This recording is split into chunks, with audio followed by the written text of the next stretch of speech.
Hi hello friends, welcome back to my YouTube channel. ಸ್ನೇಹಿತರೆ, ವಿಜ್ಞಾನಕ್ಕೆ ಸಂಬಂಧಪಟ್ಟಂಥ ಪ್ರಮುಖ ಪ್ರಶ್ನೋತ್ತರಗಳನ್ನು ನೋಡ್ತಾ ಹೋಗೋಣ. ಸೊ ಇಲ್ಲಿ ಬಂದಿರತಕ್ಕಂಥ ಕ್ವೆಶನ್ಸ್ಗಳು ತುಂಬಾ ಇಂಪಾರ್ಟೆಂಟ್ ಆಗಿರ್ತಕ್ಕಂಥ ಕ್ವೆಶನ್ಸ್ ಆಗಿರುತ್ತೆ ಸ್ನೇಹಿತರೆ. ಸೊ ಇದೆಲ್ಲ ಒಂದು ಲೋ ಲೆವೆಲ್ ಅಂದರೆ ಕಡಿಮೆ ಇದರಲ್ಲಿ ಇರ್ತಕ್ಕಂಥ ಕ್ವೆಶನ್ಸ್ ಎಲ್ಲ. ಸೊ ಇವೆಲ್ಲ ಎಕ್ಸಾಮ್ಸಲ್ಲಿ ಕೇಳಿರ್ತಕ್ಕಂಥ ಪ್ರಶ್ನೆಗಳು ಆಗಿರುತ್ತೆ. ಸೊ ಈ ಒಂದು ಬೇಸಿಸ್ ಮೇಲೆ ಕ್ವೆಶನ್ಸ್ಗಳು ರೈಸ್ ಆಗ್ತಾ ಹೋಗುತ್ತೆ ಸ್ನೇಹಿತರೆ. ಸೊ ಅದು HSTR ಆಗಿರಬಹುದು ಅಥವಾ GPSTR ಆ್ಯಂಡ್ PSTR ಆಗಿರಬಹುದು. ಅದರ ಜೊತೆಗೆ ನೋಡ್ತಾ ಹೋದರೆ KPSC ಕಂಡಕ್ಟ್ ಮಾಡ್ತಕ್ಕಂಥದ್ದು ಆ್ಯಂಡ್ KEA ಕಂಡಕ್ಟ್ ಮಾಡ್ತಕ್ಕಂಥದ್ದಾಗಿರ್ಬೋದು, ಅಥವಾ ಈ ಒಂದು ಸೆಂಟ್ರಲ್ ಗೌರ್ನಮೆಂಟ್ ಎಕ್ಸಾಮ್ಸ್ಗೆ ಕಾಲ್ ಮಾಡ್ತಕ್ಕಂಥ RRB ಎಕ್ಸಾಮ್ಸಲ್ಲಿ ಮೇಯ್ನಾಗಿ ನಾವು ನೋಡ್ತಾ ಹೋಗ್ತೀವಿ ಸೈನ್ಸು. ಅದ್ರ ಜೊತೆಗೆ ಈ ಒಂದು SSC ಎಕ್ಸಾಮ್ಸ್ಗಳಾಗಿರ್ಬೋದು ಆ್ಯಂಡ್ ಅಗ್ನಿವೀರ್ ಆಗಿರ್ಬೋದು ಆ್ಯಂಡ್ ಬ್ಯಾಂಕಿಂಗ್ ಎಕ್ಸಾಮ್ಸ್ ಆಗಿರ್ಬೋದು. ಸೊ ಆಲ್ಮೋಸ್ಟ್ ಸೆಂಟ್ರಲ್ ಎಕ್ಸಾಮ್ಸ್ ಅಂತ ಹೇಳಿದಾಗ ಮೇಯ್ನಾಗಿ ಸೈನ್ಸ್ ಕ್ವಶನ್ಸ್ ತುಂಬ ಕೇಳ್ತಾ ಹೋಗ್ತಾರೆ ಸ್ನೇಹಿತರೆ. ಸೊ ಎಲ್ಲದಕ್ಕೂ ಸಹ ಯೂಸ್ ಆಗ್ತಕ್ಕಂಥ ಕಂಟೆಂಟ್ಗಳು ಇದಾಗ್ತಾ ಹೋಗುತ್ತೆ. ಸೊ ಫಸ್ಟ್ ಕ್ವೆಶನ್ ನೋಡ್ತಾ ಹೋದರೆ, ಈ ಕೆಳಗಿನ ಹೇಳಿಕೆಗಳಲ್ಲಿ ಸರಿಯಾಗಿರುವುದನ್ನು ಆಯ್ಕೆ ಮಾಡಿ ಅಂತ ಕೊಟ್ಟಿದ್ದಾರೆ.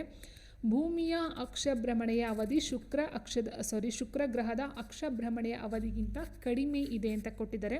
ಆ್ಯಂಡ್ ಭೂಮಿಯ ಸಾಂದ್ರತೆ ಶುಕ್ರ ಗ್ರಹದ ಸಾಂದ್ರತೆಗಿಂತ ಕಡಿಮೆ ಇದೆ.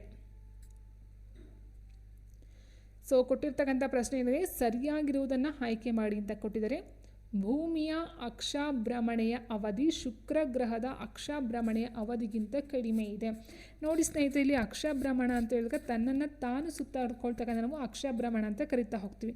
ಸೊ ಹೀಗಿರಬೇಕಾದ್ರೆ ಇಲ್ಲೇನಾಗುತ್ತೆ ಅಂತ ಹೇಳಿದ್ರೆ, ಶುಕ್ರ ಗ್ರಹದ ಒಂದು ಅಕ್ಷಭ್ರಮಣೆ ಅಂತ ಹೇಳಿದಾಗ 243 ದಿನಗಳಿರುತ್ತೆ. 243 ದಿನಗಳು ನೋಡ್ತಾ ಹೋಗ್ತೀವಿ. ಸೊ ಅದೇ ರೀತಿ ಭೂಮಿ ತನ್ನ ಸುತ್ತ ನಾವು ತಿಳ್ಕೊಳ್ಳೋಕೆ ಏನಾಗುತ್ತೆ, 24 ಗಂಟೆಗಳನ್ನ ತೊಗೊಳ್ತಕ್ಕಂಥದ್ದು ಆಗಿರುತ್ತೆ ಸ್ನೇಹಿತರೆ, ಅದ್ವಲ್ಲ. ಸೊ ಹಾಗಿರಬೇಕಾದ್ರೆ ಇಲ್ಲೇನಾಗುತ್ತೆ, ಫಸ್ಟ್ ಒಂದು ಶುಕ್ರ ಗ್ರಹದ ಒಂದು ಅಕ್ಷಭ್ರಮಣೆ ಜಾಸ್ತಿ ಇದೆ, ಹೌದು, ಭೂಮಿಗಿಂತ. ಇನ್ನು ಭೂಮಿಯ ಸಾಂದ್ರತೆ ಶುಕ್ರ ಗ್ರಹದ ಸಾಂದ್ರತೆಗಿಂತ ಕಡಿಮೆ ಇದೆ ಅಂತ ಕೊಟ್ಟಿದ್ದಾರೆ. ಅಂದರೆ ಇಲ್ಲೇನಾಯಿತು, ಶುಕ್ರ ಗ್ರಹದ ಸಾಂದ್ರತೆಗಿಂತ ಕಡಿಮೆ ಇದೆ ಅಂದರೆ ಭೂಮಿದು ಕಡಿಮೆ ಇದೆ, ಶುಕ್ರದು ಜಾಸ್ತಿ ಇದೆ ಅಂತ ಅರ್ಥ ಕೊಟ್ಟಿದ್ದಾರೆ. ಆದರೆ ಇಲ್ಲಿ ಏನಾಗಿದೆ ನೋಡಿ, ಭೂಮಿಯ ಸಾಂದ್ರತೆ 5.5 ಗ್ರಾಮ್ ಸೆಂಟಿಮೀಟರ್ ಕ್ಯೂಬ್ ಇದೆ. ಸೊ ಶುಕ್ರ ಗ್ರಹದ ಸಾಂದ್ರತೆ 5.1 ಇದೆ. ಸೊ ಹಾಗಾಗಿ ಇಲ್ಲಿ ಶುಕ್ರದು ಕಡಿಮೆ ಇದೆ, ಭೂಮಿದು ಜಾಸ್ತಿ ಇದೆ. ಆಯಿತಾ? ಸೊ ಇದೇನಾಗಿತ್ತು, ಹೇಳಿಕೆ ತಪ್ಪಾಯಿತು ಸ್ನೇಹಿತರೆ. ಸೊ ಇಲ್ಲಿ ಸರಿಯಾಗಿರ್ತಕ್ಕಂಥದ್ದು ಆಪ್ಷನ್ 1 ಮಾತ್ರ. ಅರ್ಥ ಆಯ್ತಲ್ವಾ? ನೋಡಿ, ಇಲ್ಲಿ ಕೊಟ್ಟಿದ್ದೀನಿ, ಭೂಮಿಯ ಅಕ್ಷಭ್ರಮಣೆಯ ಅವಧಿ 23 ಗಂಟೆ 56 ನಿಮಿಷ 4 ಸೆಕೆಂಡ್ ಆಗುತ್ತೆ. ಬಟ್ ಶುಕ್ರ ಗ್ರಹದ ಅಕ್ಷಭ್ರಮಣೆ ಬಂದು 243 ದಿನಗಳಿದೆ. ಸೊ ಹಾಗಾಗಿ ಭೂಮಿದು ಕಡಿಮೆ ಇದೆ, ಶುಕ್ರದು ಜಾಸ್ತಿ ಇದೆ. ಇನ್ನು ಭೂಮಿಯ ಸಾಂದ್ರತೆ ತೊಗೊಳ್ತಾ ಹೋದಾಗ 5.5 ಇದೆ, ಶುಕ್ರ ಗ್ರಹದ ಸಾಂದ್ರತೆ 5.1 ಇದೆ, ಬಟ್ ಭೂಮಿಯ ಸಾಂದ್ರತೆ ಜಾಸ್ತಿ ಇದೆ. ಇನ್ನು ಭೂಮಿಯು ಸೌರವ್ಯೂಹದಲ್ಲಿ ಅತಿ ಹೆಚ್ಚು ಸಾಂದ್ರತೆಯನ್ನು ಹೊಂದಿರತಕ್ಕಂಥ ಒಂದು ಗ್ರಹವಾಗಿರುತ್ತೆ.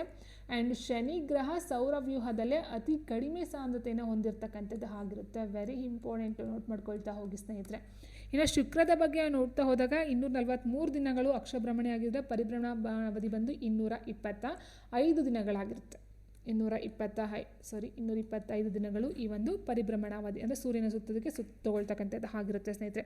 ಇದರ ಮತ್ತೊಂದು ವೈಶಿಷ್ಟ್ಯತೆ ಅಂತಂದರೆ ಏನು, ಈ ಒಂದು ಶುಕ್ರ ಗ್ರಹದ ಏನಾಗಿರುತ್ತೆ ಅಂದರೆ, ಇದು ಪಶ್ಚಿಮದಲ್ಲಿ ಸೂರ್ಯೋದಯವಾಗಿ ಪೂರ್ವದಲ್ಲಿ ಸೂರ್ಯಾಸ್ತ ಆಗ್ತಕ್ಕಂಥದ್ದು, ಅದೊಂದು ಇದರ ಒಂದು ವೈಶಿಷ್ಟ್ಯ ಆಗಿರುತ್ತೆ. ಬಟ್ ಇದನ್ನು ನಾವು ಏನಂತ ಕರಿತೀವಿ, ಮುಂಜಾನೆಯ ನಕ್ಷತ್ರ ಅಂತ ಕರಿತಾ ಹೋಗ್ತೀವಿ. ಮುಂಜಾನೆಯ ನಕ್ಷತ್ರ ಆಗಿರ್ಬೋದು, ಬೆಳ್ಳಿ ಚುಕ್ಕಿ ಅಂತ ಕರಿತೀವಿ. ಆಯಿತಾ? ನೆಕ್ಸ್ಟ್ ಭೂಮಿಯ ಅವಳಿ ಗ್ರಹ ಅಂತಲೂ ಸಹ ಕರಿತಾ ಹೋಗ್ತೀವಿ, ಭೂಮಿಯ ಅವಳಿ ಗ್ರಹ. ಸೊ ಇಷ್ಟೆಲ್ಲ ಶುಕ್ರದ್ದು ಬಂದು ನೋಡ್ತಾ ಹೋದ್ವಿ. ಇನ್ನು ಭೂಮಿಯನ್ನು ಮೇನ ಕರಿತಕ್ಕಂಥದ್ದು ನಾವು ನೀಲಿ ಗ್ರಹ ಅಂತ ಕರಿತೀವಿ ಭೂಮಿನ. ಯಾಕಂದರೆ ತುಂಬ ನೀರಿಂದ ಆವರಿಸ್ಕೊಂಡಿರ್ತಕ್ಕಂಥದ್ದಾಗಿದೆ. ಸೊ ಹಾಗಾಗಿ ನೀಲಿ ಗ್ರಹ ಅಂತ ಕರಿತಾ ಹೋಗ್ತೀವಿ. ಸೊ ಇದರ ಒಂದು ಏಕೈಕ ಉಪಗ್ರಹ ಅಂತ ಹೇಳಿದ್ರೆ ಚಂದ್ರ ಆಗಿರ್ತಾನೆ, ಹೌದಲ್ವಾ? ಸ್ಯಾಟಲೈಟ್ ಚಂದ್ರ ಬರುತ್ತೆ. ಇನ್ನು ಶುಕ್ರಗೆ ನಾವು ನೋಡ್ತಾ ಹೋದಾಗ ಸ್ನೇಹಿತರೆ, ಶುಕ್ರದಲ್ಲಿ ಏನಿದೆಯೋ ಶುಕ್ರದಲ್ಲಿ ಯಾವುದೇ ಒಂದು ಉಪಗ್ರಹನ ಹೊಂದಿರತಕ್ಕಂಥದ್ದು ಇಲ್ಲ. ನೆಕ್ಸ್ಟು, ಕಣ್ಣಿನ ಈ ಕೆಳಗಿನ ಯಾವ ಭಾಗವು ಮಂದ ಬೆಳಕನ್ನು ಗ್ರಹಿಸಲು ಸಹಕಾರಿಯಾಗಿದೆ? ಮಂದ ಬೆಳಕನ್ನು ಗ್ರಹಿಸಲು ಸಹಕಾರಿಯಾಗಿರ್ತಕ್ಕಂಥ ಒಂದು ಕಣ್ಣಿನ ಭಾಗ ಯಾವುದು? ಕಾರ್ನಿಯಾ, ಕೊರಾಯ್ಡ್, ರಾಡ್ ಕೋಶಗಳು ಮತ್ತು ಕೋನ್ ಕೋಶಗಳು ಅಂತ ಕೊಟ್ಟಿದ್ದಾರೆ. ಈಗ ಕಾರ್ನಿಯಾ ಅಂದರೆ ಯಾವುದಕ್ಕೆ ಬರುತ್ತೆ ಸ್ನೇಹಿತರೆ? ಕಾರ್ನಿಯಾ ಅಂತ ಹೇಳಿದಾಗ ಬೆಳಕು ಸರಿಯಾಗಿ ವಕ್ರೀಭವನವಾಗುವಂತೆ ಮಾಡ್ತಕ್ಕಂಥದ್ದು, ಅಂದರೆ ರಿಫ್ರಾಕ್ಷನ್ ಆಫ್ ಲೈಟ್ ಅಂತ ಹೇಳ್ತೀವಿ. ವಕ್ರೀಭವನವಾಗಿ ಸರಿ ಮಾಡ್ತಕ್ಕಂಥದ್ದು ಕಾರ್ನಿಯಾ ಆಗುತ್ತೆ. ಇನ್ನು ಕೊರಾಯ್ಡ್ ಅಂತಕ್ಕಂಥದ್ದು ಏನಿದೋ, ಸೊ ಇದನ್ನು ಕಣ್ಣನ್ನು ಪೋಷಿಸ್ತಕ್ಕಂಥದ್ದು, ನರಗಳ ನೋವನ್ನು ತಿಳಿತಕ್ಕಂಥದ್ದಾಗಿರ್ಬೋದು, ನರಗಳ ನೋವು ಆಗಿರ್ಬೋದು, ಒಟ್ಟಿನ ಟೋಟಲಾಗಿ ಕಣ್ಣನ್ನು ಸಂರಕ್ಷಣೆ ಮಾಡ್ತಕ್ಕಂಥದ್ದು, ಪೋಷಣೆಯನ್ನು ಮಾಡ್ತಕ್ಕಂಥದ್ದಕ್ಕೆ ಕೊರೈಡ್ ಯೂಸ್ ಆಗ್ತಕ್ಕಂಥದ್ದು. ಇನ್ನು ಕೋನ್ ಕೋಶಗಳಂತಕ್ಕಂಥದ್ದು ಏನಿದೆಯೋ, ಕೋನ್ ಬಂದು ಪ್ರಕಾಶಮಾನವಾದ ಬೆಳಕನ್ನು ಗ್ರಹಿಸ್ತಕ್ಕಂಥದ್ದು, ಪ್ರಕಾಶಮಾನವಾದ ಬೆಳಕು. ಸೊ ಮಂದ ಬೆಳಕಂತ ಕೊಟ್ಟಿದ್ದಾರಲ್ವ, ಸೊ ಮಂದ ಬೆಳಕನ್ನು ಗ್ರಹಿಸ್ತಕ್ಕಂಥದ್ದು ರಾಡ್ ಕೋಶಗಳಾಗಿರುತ್ತೆ. ಪ್ರಕಾಶಮಾನ ಬಂದು ಕೋನ್ ಕೋಶಗಳು, ಮಂದ ಬೆಳಕನ್ನು ಗ್ರಹಿಸ್ತಕ್ಕಂಥ ರಾಡ್ ಕೋಶಗಳಾಗಿರುತ್ತೆ. ಸೊ ಆನ್ಸರ್ ಆಪ್ಷನ್ ಸಿ ಆಗಿರುತ್ತೆ. ಇನ್ನು ಇದಕ್ಕೆ ಸಂಬಂಧಪಟ್ಟಂತೆ ನೋಡ್ತಾ ಹೋದಾಗ ಕಣ್ಣಿನ ಗುಡ್ಡೆಯು ಗೋಳಾಕಾರವಾಗಿದ್ದು, ನೋಡಿ ಇಲ್ಲಿದೆ, ಇದು ಪ್ರಮುಖವಾಗಿ 3 ಪದರಗಳನ್ನು ಒಳಗೊಂಡಿರ್ತಕ್ಕಂಥದ್ದು. ಅವುಗಳೆಂದರೆ ಸ್ಕ್ಲೀರಾ, ಕೊರೈಡ್, ಅಕ್ಸಿಪೆಟಲ. ಅತ್ಯಂತ ಹೊರಪದರ ಬಂದು ಸ್ಕ್ಲೀರಾ ಆಗಿರುತ್ತೆ. ಅತ್ಯಂತ ಒಳಪದರ ಬಂದು ಅಕ್ಷಿಪಟಲ. ಇದು ಕೋನ್ ಮತ್ತು ರಾಡ್ ಅಂತ 2 ವಿಧದ ಕೋಶಗಳನ್ನು ಹೊಂದಿರತಕ್ಕಂಥದ್ದಾಗುತ್ತೆ. ಅಂದರೆ ಅಕ್ಷಿಪಟಲದಲ್ಲಿ ಇರ್ತಕ್ಕಂಥ 2 ಕೋಶಗಳು ಅದು ಕೋನ್ ಮತ್ತು ರಾಡು. ಆಲ್ರೆಡಿ ಹೇಳಿದಾಗೆ ನಾನು, ಕೋನ್ ಕೋಶಗಳು ಪ್ರಕಾಶಮಾನವಾದ ಬೆಳಕನ್ನು ಗ್ರಹಿಸ್ತಕ್ಕಂಥದ್ದು ಮತ್ತು ಬಣ್ಣವನ್ನು ಗುರುತಿಸ್ತಕ್ಕಂಥದ್ದಾದರೆ, ರಾಡ್ ಕೋಶಗಳು ಮಂದ ಬೆಳಕನ್ನು ಗ್ರಹಿಸುತ್ತವೆ ಆದರೆ ಬಣ್ಣವನ್ನು ಗುರುತಿಸುವುದಿಲ್ಲ. ಅರ್ಥ ಆಯ್ತಾ? ಸೊ ಈಗ ಆನ್ಸರ್ ಯಾವ್ದು ಬರುತ್ತೆ? ಆಪ್ಷನ್ ಅಂದರೆ ರಾಡ್ ಕೋಶಗಳು ಮಂದ ಬೆಳಕನ್ನು ಗ್ರಹಿಸ್ತಕ್ಕಂಥದ್ದು ಆಗಿರುತ್ತೆ. ನೆಕ್ಸ್ಟ್, ಈ ಕೆಳಗಿನಲ್ಲಿ ಯಾವುದು ಪೊರೆರಹಿತ ಕಣದಂಗವಾಗಿದೆ ಅಂತ ಕೇಳಿದರೆ, ಪೊರೆರಹಿತ ಕಣದಂಗ, ಪೊರೆ ಸಹಿತ ಕಣದಂಗ ಅಂತ ನೋಡ್ತಾ ಹೋಗ್ತೀವಿ ಸ್ನೇಹಿತರೆ. ಸೊ ಅಲ್ಲಿ ನೋಡ್ತಾ ಹೋದಾಗ ನೋಡಿ, ಪೊರೆ ಸಹಿತ ಕೊಟ್ಟಿರ್ತಕ್ಕಂಥ ಕ್ವಶನ್ ಏನು, ಪೊರೆ ರಹಿತ ಅಂತ ಕೊಟ್ಟಿದ್ದಾರೆ. ಸೊ ಪೊರೆ ರಹಿತದಲ್ಲಿ ನೋಡ್ತಾ ಹೋದಾಗ ರೈಬೋಸೋಮ್ ಮತ್ತು ಸೆಂಟ್ರಿಯೋಲ್ ಬರುತ್ತೆ. ರೈಬೋಸೋಮ್ ಮತ್ತು ಸೆಂಟ್ರಿಯೋಲ್. ಸೊ ಇಲ್ಲಿ ಸೆಂಟ್ರಿಯೋಲ್ ಕೊಟ್ಟಿಲ್ಲ, ರೈಬೋಸೋಮ್ನ ನಾವು ಪೊರೆ ರಹಿತ ಅಂತ ತಗೊಳ್ತಾ ಹೋಗ್ತೀವಿ. ಉಳಿದಂತೆ ಗಾಲ್ಗಿ ಸಂಕೀರ್ಣ ಆಗಿರ್ಬೋದು, ಪ್ಲಾಸ್ಟಿಡ್ಗಳಾಗಿರ್ಬೋದು, ಲೈಸೋಸೋಮ್ ಆಗಿರ್ಬೋದು, ಎಂಡೋಪ್ಲಾಸ್ಮಿಕ್ ರೆಟಿಕ್ಯುಲಮ್ ಆಗಿರ್ಬೋದು, ಮೈಟೋಕಾಂಡ್ರಿಯಾ ಆಗಿರ್ಬೋದು, ಇದೆಲ್ಲ ಪೊರೆ ಸಹಿತ ಕಣದಂಗಗಳಲ್ಲಿ ಬರ್ತಕ್ಕಂಥದ್ದು ಆಗಿರುತ್ತೆ. ಮೇಯ್ನಾಗಿ ರೈಬೋಸೋಮ್ ಮತ್ತು ಸೆಂಟ್ರಿಯೋಲ್ ಬಂದು ಪೊರೆ ರಹಿತ ಕಣದಂಗಗಳು. ಇನ್ನು ಅತಿ ದೊಡ್ಡ ಕಣದಂಗ ಅಂತ ಹೇಳಿದ್ರೆ ನ್ಯೂಕ್ಲಿಯಸ್ ಆಗಿರುತ್ತೆ. ಅತಿ ಚಿಕ್ಕ ಕಣದಂಗ ಬಂದು ರೈಬೋಸೋಮ್ ಆಗಿರುತ್ತೆ. ವೆರಿ ಇಂಪಾರ್ಟೆಂಟು, ಇದನ್ನು ಸಹ ನೋಟ್ ಮಾಡ್ಕೊಳ್ತಾ ಹೋಗಿ ಸ್ನೇಹಿತರೆ. ಅತಿ ದೊಡ್ಡ ಕಣದಂಗ ನ್ಯೂಕ್ಲಿಯಸ್, ಅತಿ ಚಿಕ್ಕ ಕಣದಂಗ ರೈಬೋಸೋಮ್. ನೆಕ್ಸ್ಟು, ಪ್ಲೇಗ್ ಈ ಕೆಳಗಿನ ಯಾವ ಬ್ಯಾಕ್ಟೀರಿಯಾದಿಂದ ಬರುವಂತಹ ರೋಗವಾಗಿದೆ? ಸೊ ನಮಗೆ ಗೊತ್ತಿರುವ ಹಾಗೆ ಸ್ನೇಹಿತರೆ ನೋಡ್ತಾ ಹೋದರೆ ಬ್ಯಾಕ್ಟೀರಿಯಾದಿಂದ ನೋಡ್ತಾ ಹೋಗ್ತೀವಿ, ಅದಾದ ನಂತರ ಪ್ರೋಟೋಜೋವಗಳಿಂದ ನೋಡ್ತಾ ಹೋಗ್ತೀವಿ, ವೈರಸ್ಗಳಿಂದ ನೋಡ್ತಾ ಹೋಗ್ತೀವಿ, ಆ್ಯಂಡ್ ಶಿಲೀಂಧ್ರಗಳಿಂದ ಈ ಒಂದು ಕಾಯಿಲೆಗಳನ್ನು ನೋಡ್ತಾ ಹೋಗ್ತೀವಿ ಸ್ನೇಹಿತರೆ. ಸೊ ಹೀಗಿರಬೇಕಾದ್ರೆ ಪ್ಲೇಗ್ ಅಂತಕ್ಕಂಥದ್ದು ಯಾವ ಒಂದು ಬ್ಯಾಕ್ಟೀರಿಯಾದಿಂದ ಬರುವಂತಹ ರೋಗವಾಗಿದೆ?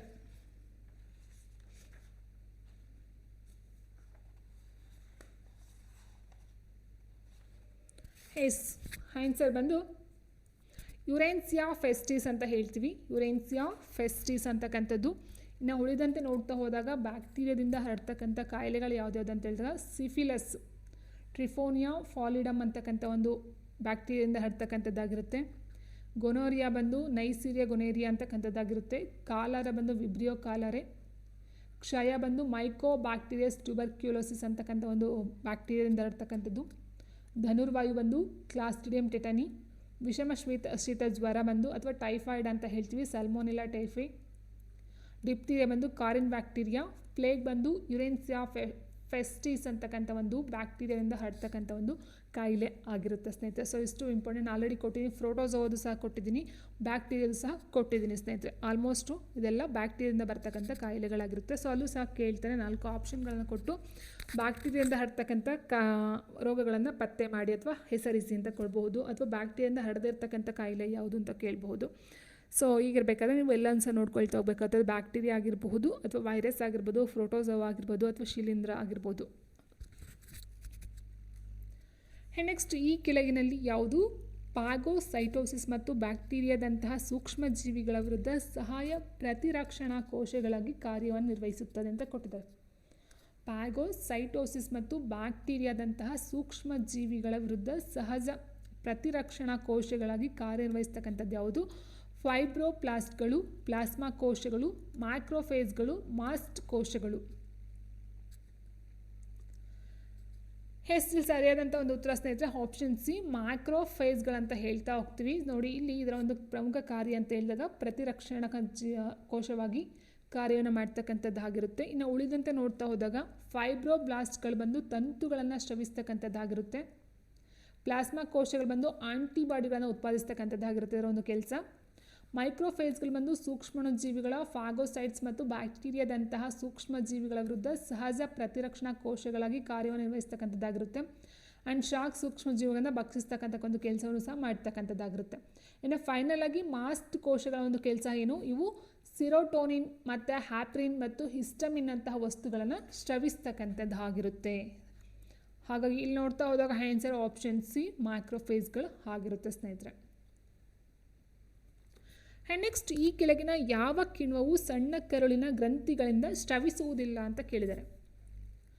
ಲಿಪೇಸ್, ಮಾಲ್ಟೇಸ್, ಪೆಪ್ಸಿನ್, ಅಮೆಲೈಸ್ ಸಣ್ಣ ಕರುಳಿನ ಗ್ರಂಥಿಗಳಿಂದ ಸ್ರವಿಸುವುದಿಲ್ಲ. ಸೊ ಇಲ್ಲಿ ಕೊಟ್ಟಿರ್ತಕ್ಕಂಥ 4ರಲ್ಲಿ 3 ಸ್ರವಿಸುತ್ತೆ ಸಣ್ಣ ಕರಳಲ್ಲಿ, ಬಟ್ 1 ಮಾತ್ರ ಬರೋದಿಲ್ಲ. ಯಾವುದಂತ ಕೇಳಿರ್ತಕ್ಕಂಥದ್ದು. ಸೊ ನೋಡಿ ಸ್ನೇಹಿತರಲ್ಲಿ, ಪೆಪ್ಸಿನ್ ಅಂತಕ್ಕಂಥದ್ದೇನು, ಇದು ಜಠರದಲ್ಲಿ ಬರ್ತಕ್ಕಂಥದ್ದಾಗಿರುತ್ತೆ. ಸೊ ಹಾಗಾಗಿ ಇಲ್ಲಿ ಸಣ್ಣ ಕರುಳಿಗೆ ಸೇರ್ಕೊಳ್ತಕ್ಕಂಥದ್ದೆಲ್ಲ. ಆನ್ಸರ್ ಆಪ್ಷನ್ ಸಿ ಪೆಪ್ಸಿನ್ ಆಗಿರುತ್ತೆ. ನೋಡಿ, ಕರುಳಿನ ಗ್ರಂಥಿಗಳಿಂದ ಸ್ರವಿಸುವಂಥ ಕಿಣ್ವಗಳೆಂದರೆ ಲಿಪೇಸ್ ಆಗಿರುತ್ತೆ, ಅಮಲೈಸ್, ಸುಕ್ರೇಸ್, ಲ್ಯಾಕ್ಟೇಸ್, ಮಾಲ್ಟೋಸ್, ಅಮಿನೋಪೆಪ್ಟೈಡ್ಸ್ ಆ್ಯಂಡ್ ಕಾರ್ಬೋಕ್ಸಿಪೆಪ್ಟೈಡ್ಸ್. ಸೊ ಇಷ್ಟು ಬಂದು ಕರುಳಿನ ಗ್ರಂಥಿಗಳಲ್ಲಿ ಸ್ರವಿಸ್ತಕ್ಕಂಥದ್ದು ಆಗಿರುತ್ತೆ.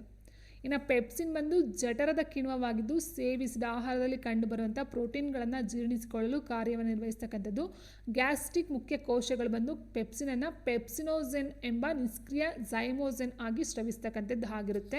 ಇನ್ನು ಜಠರದ ಒಳಪದರದೊಳಗಿನ ಪ್ಯಾರಿಯಲ್ ಕೋಶಗಳು ಹೈಡ್ರೋಕ್ಲೋರಿಕ್ ಆಮ್ಲವನ್ನು ಸ್ರವಿಸ್ತಕ್ಕಂಥದ್ದು.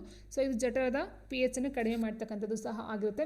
ಟೋಟಲಾಗಿ ನೋಡ್ತಾ ಹೋದಾಗ ಜಠರದಲ್ಲಿ ಪೆಪ್ಸಿನ್ ಅಂತಕ್ಕಂಥದ್ದು ಕಿಣ್ವ ರೈಸ್ ಆಗ್ತಾ ಹೋಗುತ್ತೆ ಅಥವಾ ಉತ್ಪತ್ತಿ ಆಗ್ತಾ ಹೋಗುತ್ತೆ. ಮೇಯ್ನಾಗಿ HCl ಹೈಡ್ರೋಕ್ಲೋರಿಕ್ ಆಮ್ಲವನ್ನು ನೋಡ್ತಾ ಹೋಗ್ತೀವಿ ಸ್ನೇಹಿತರೆ ನಾವು ಅದರಲ್ಲಿ.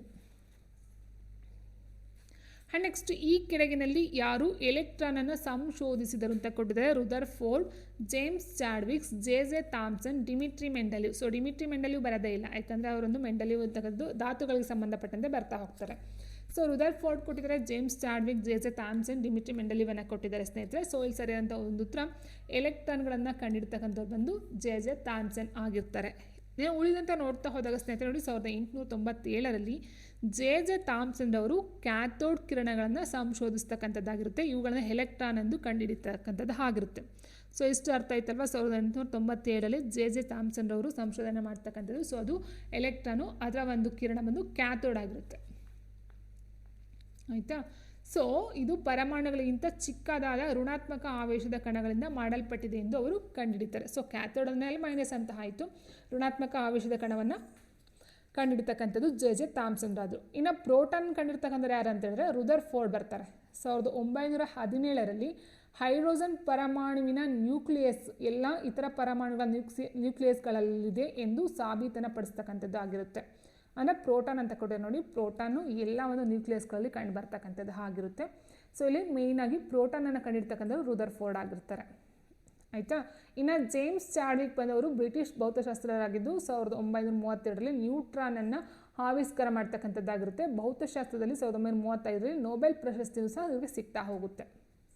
ಸೊ ಇಷ್ಟು ಅರ್ಥ ಆಯ್ತಲ್ವ. ಜೆ ಥಾಮ್ಸನ್ ಬಂದು ಎಲೆಕ್ಟ್ರಾನ್, ಪ್ರೋಟಾನ್ ಬಂದು Rutherford and sir James Chadwick ಬಂದು ಈ ಒಂದು ನ್ಯೂಟ್ರಾನ್ಗಳನ್ನು ಕಂಡುಹಿಡಿತಕ್ಕಂಥದ್ದು.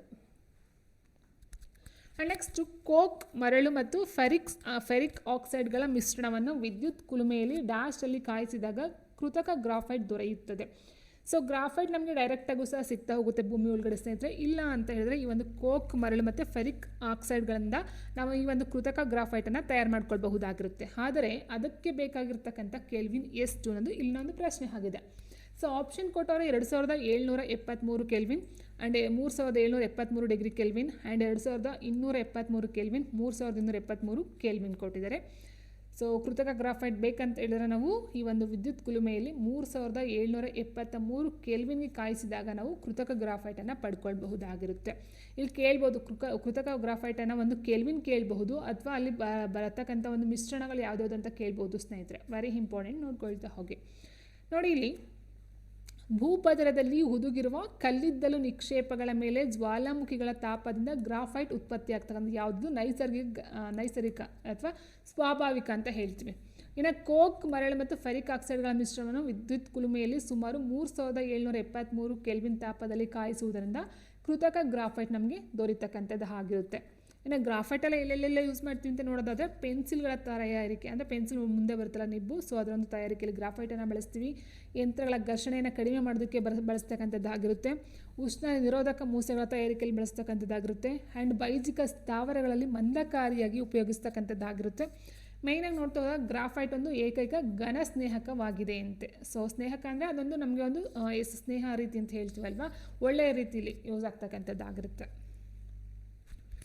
ನೆಕ್ಸ್ಟ್ ಈ ಕೆಳಗಿನ ಹೇಳಿಕೆಗಳಲ್ಲಿ ತಪ್ಪಾಗಿರುವುದನ್ನು ಆಯ್ಕೆ ಮಾಡಿ ಅಂತ ಕೊಟ್ಟಿದ್ದಾರೆ. ನೀರಿನ ತಾಪ 277 ಕೆಲ್ವಿನ್, ಹೊರಗೆ ನೀರಿನ ತಾಪವನ್ನು ಕಡಿಮೆ ಮಾಡಿದಾಗ ನೀರಿನ ಗಾತ್ರ ಕುಗ್ಗುತ್ತದೆ. ಅಂದರೆ ನೀರಿನ ತಾಪ 277 ಕೆಲ್ವಿನ್ ಇದೆ. ಸೊ ಹೊರಗೆ ಅಂದರೆ ಅದಕ್ಕೂ ಜಾಸ್ತಿ ನೀರಿನ ತಾಪವನ್ನು ಕಡಿಮೆ ಮಾಡಿದ್ರೆ ನೀರಿನ ಗಾತ್ರ ಕುಗ್ಗುತ್ತದೆ. ಆ್ಯಂಡ್ 277 ಕೆಲ್ವಿನ್ ನೀರಿನ ಸಾಂದ್ರತೆ ಗರಿಷ್ಠವಾಗಿರುತ್ತದೆ.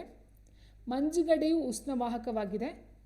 ಮೇಲಿನ ಯಾವುದು ಅಲ್ಲ ಅಂತ ಕೊಟ್ಟಿದ್ದಾರೆ ಸ್ನೇಹಿತರೆ. ಸೊ ನೋಡಿ, ಇಲ್ಲಿ ಕೊಟ್ಟಿರ್ತಕ್ಕಂಥದ್ರಲ್ಲಿ ತಪ್ಪಾಗಿರುವಂಥ ಆಯ್ಕೆ ಅಂತ ಹೇಳಿದಾಗ ಆಪ್ಷನ್ ಸಿನ ತೊಗೊಳ್ತೀವಿ. ಯಾಕಂದರೆ ಮಂಜುಗಡ್ಡೆ ಒಂದು ಉಷ್ಣವಾಹಕ ಅಂತ ಕೊಟ್ಟವ್ರೆ, ಬಟ್ ಮಂಜುಗಡ್ಡೆ ಅಂತಕ್ಕಂಥದ್ದು ಉಷ್ಣ ಅವಾಹಕವಾಗಿರುತ್ತೆ. ಸೊ ಹಾಗಾಗಿ ಆನ್ಸರ್ ಇಲ್ಲಿ ಆಪ್ಷನ್ ಸಿ ಆಗಿರುತ್ತೆ. ಮಂಜುಗಡ್ಡೆಯು ಉಷ್ಣ ಅವಾಹಕವಾಗಿದ್ದು ನೀರಿನ ತಾಪ 4 ಡಿಗ್ರಿ ಸೆಲ್ಸಿಯಸ್ಗಿಂತಲೂ ಕಡಿಮೆಯಾದಾಗಲೂ ಮಂಜುಗಡ್ಡೆಯ ಪದರದಲ್ಲಿ ತಾಪ ಕಡಿಮೆ ಆಗುವುದಿಲ್ಲ. ಅಂದರೆ 0ಯಿಂದ 4 ಏನಿರುತ್ತೋ ಸೊ ಅಲ್ಲಿ ಸೇಮ್ ಒಂದೇ ತಾಪ ಇರುತ್ತೆ ಸ್ನೇಹಿತರೆ, ಯಾವುದಾದ್ರೂ ಚೇಂಜಸ್ ಆಗೋದಿಲ್ಲ. ಆ್ಯಂಡ್ ನೆಕ್ಸ್ಟ್ ನೋಡ್ತಾ ಹೋದಾಗ, ಸೊ ಇದು ನಿನ್ನೆ ಕ್ಲಾಸಿನ ಆಲ್ರೆಡಿ ಕೊಟ್ಟಿದ್ದೀನಿ. ಸೊ ಇದರ ಒಂದು ಸೆಲ್ಸಿಯಸ್, ಫ್ಯಾರನೈಟ್, ಕೆಲ್ವಿನ್. ಸೊ ಇದನ್ನು ನೀವು ನೋಡ್ಕೊಳ್ತಾ ಹೋಗಿ. ಅದು ಘನೀಕರಿಸುವ ಬಿಂದು ಆಗಿರ್ಬೋದು, ಕುದಿಯುವ ಬಿಂದು ಆಗಿರ್ಬೋದು, ಮಾನವನ ದೇಹದ ತಾಪ ಆಗಿರ್ಬೋದು, ವೆರಿ ಇಂಪಾರ್ಟೆಂಟ್ ಸೆಲ್ಸಿಯಸ್ಸಲ್ಲಿ, ಫ್ಯಾರನೈಟಲ್ಲಿ ಮತ್ತು ಕೆಲ್ವಿನಲ್ಲಿ. ನೆಕ್ಸ್ಟ್ ಚಂದ್ರನ ಮೇಲ್ಮೈಯಲ್ಲಿರುವ ವಸ್ತುವಿನ ತೂಕ 40 kg. ಹಾಗಾದರೆ ಭೂಮಿಯ ಮೇಲ್ಮೈಯಲ್ಲಿ ಅದರ ತೂಕ ಎಷ್ಟು ಅಂತ ಕೇಳಿದರೆ, ಚಂದ್ರನ ಮೇಲ್ಮೈಯಲ್ಲಿರುವ ವಸ್ತುವಿನ ತೂಕ 40 kg. ಹಾಗಾದರೆ ಭೂಮಿಯ ಮೇಲ್ಮೈಯಲ್ಲಿ ಅದರ ತೂಕ ಎಷ್ಟು? ನೋಡಿ, ಗ್ರಾವಿಟೇಷನಲ್ ಫೋರ್ಸ್ ಅಂತ ಹೇಳ್ತೀವಿ ಸ್ನೇಹಿತರೆ, ಅಂದರೆ ಗುರುತ್ವಾಕರ್ಷಣ ಬಲ, ಹೌದಲ್ವಾ? ಸೊ ಭೂಮಿಯ ಮೇಲೆ ಎಷ್ಟಿರುತ್ತೋ ಸೊ ಚಂದ್ರನ ಮೇಲೆ ಅದರ 1/6 ಇರುತ್ತೆ. ಅಂದರೆ ಭೂಮಿ ಮೇಲೆ 30 ಇದೆ ಅಂತ ಹೇಳಿದ್ರೆ ಚಂದ್ರನ ಮೇಲೆ ಎಷ್ಟಿರುತ್ತೆ? 30/6, ಅಂದರೆ 6×30, ಸೊ 5 ಇರುತ್ತೆ kg, 5 kg ಆಯಿತಾ. ಸೊ ಹೀಗಿರಬೇಕಾದ್ರೆ ಚಂದ್ರನ ಮೇಲ್ಮೈಯಲ್ಲಿರುವ ವಸ್ತುವಿನ ತೂಕ 40 kg. ಸೊ ಚಂದ್ರಂದೇ 40 ಇದೆ ಅಂತ ಹೇಳಿದ್ರೆ ಭೂಮಿದು ಎಷ್ಟು ಬರುತ್ತೆ? 6ನ್ನು ಮಲ್ಟಿಪ್ಲೈ ಮಾಡಿ. ಸೊ 4 24, ಅಂದರೆ 240 kg ಆಗಿರುತ್ತೆ. ಭೂಮಿಗೂ ಚಂದ್ರನಿಗೂ ಹೋಲಿಸ್ಕೊಂಡಾಗ ಭೂಮಿಯಲ್ಲಿ ಚಂದ್ರನಲ್ಲಿ 40 kg ಇದೆ ಅಂತ ಹೇಳಿದ್ರೆ ಭೂಮಿಗೆ ಅದು 6 ಪಟ್ಟು ಜಾಸ್ತಿ ಆಗ್ತಾ ಹೋಗುತ್ತೆ. 4 24, 240 kg ಆಗಿರುತ್ತೆ ಸ್ನೇಹಿತರೆ. ನೋಡಿ, ಇಲ್ಲಿ ವಸ್ತುವಿನ ಮೇಲೆ ಭೂಮಿಯ ಗುರುತ್ವಾಕರ್ಷಣೆ ಅಳತೆಯನ್ನು ತೂಕ ಎಂದು ಕರೆಯಲಾಗುತ್ತದೆ. ಭೂಮಿಗೆ ಹೋಲಿಸಿದರೆ ಚಂದ್ರನ ಮೇಲಿನ ಗುರುತ್ವಾಕರ್ಷಣೆ ಸುಮಾರು 1/6 ಆಗಿದೆ. ಹಾಗಾಗಿ ಚಂದ್ರನ ಮೇಲಿನ ವಸ್ತುವಿನ ತೂಕವು ಭೂಮಿಯ ಮೇಲಿನ ತೂಕದ 1/6 ಆಗಿರುತ್ತದೆ. ಸೊ ಡೈರೆಕ್ಟ್ ಹಾಕೊಳ್ತಾ ಹೋದಾಗ ನಮಗೆ 240 kg ಸಿಗ್ತಕ್ಕಂಥದ್ದು ಆಗಿರುತ್ತೆ.